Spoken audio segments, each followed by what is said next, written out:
Inspirational questions. Within language, there are these things called linguistic presuppositions, ideas that are kind of hidden inside of a sentence. For example, if I said, I have a pet kangaroo, that is a blatant assertion. It's easy to accept it, it's easy to reject it. But suppose I said this, my pet kangaroo won the high jump contest in the local fair last week. Because the idea that I have a kangaroo is hidden inside the sentence, it's presupposed within the sentence, it's much harder to disagree with. People might wonder what the heck I'm talking about and what kind of a county fair has a kangaroo high jump contest, but people would be less likely to question whether or not I actually have a kangaroo. Generally speaking, people use linguistic presuppositions unconsciously. We use them to subconsciously hide ideas inside of sentences that we don't want questioned. We hope to get the ideas out there without having to explain why we believe those ideas are true. Linguistic presuppositions are also the structure of so-called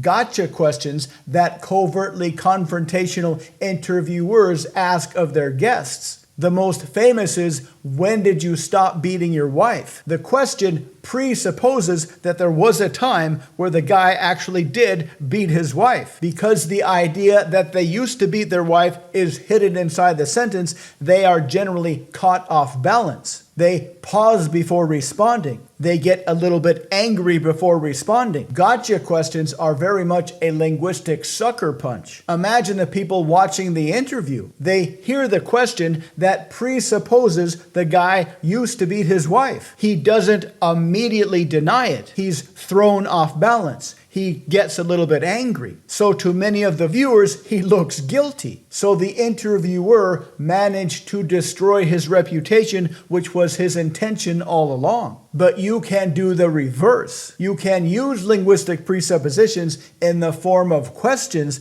to presuppose good things about your conversational partner. It's one thing to give somebody a blatant compliment, but when you presuppose the compliment is true and put it inside of a larger question, it will make them feel very good, but on a subconscious level. For example, suppose you wanted to give a girl you just met a compliment. She's pretty, but if you tell her she's pretty, you'll sound like every other dude. So let's say you want to give her a compliment based on her personality. You can just say, wow, you've got a great personality. It might work, it might not, but that is still a blatant compliment. But suppose you take that compliment that she's got a great personality and put it inside of a presuppositional question. There are plenty of ways to do this. Here's a few. When did you realize that your personality is perhaps your most attractive feature? Something that maybe even some of your closest friends are secretly jealous of. When did you realize that although you're very pretty, it's your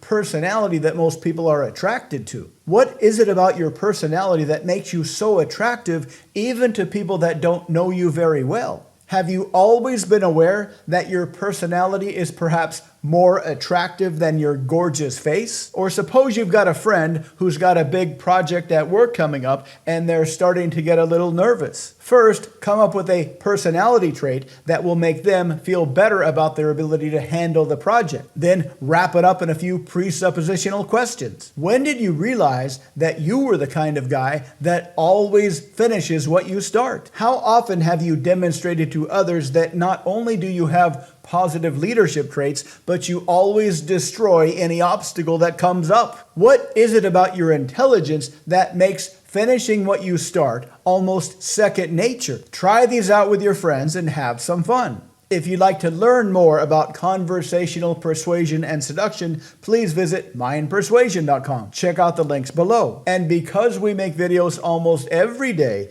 please subscribe so you can continue to learn more. Let us know what you think in the comments. Thank you for watching.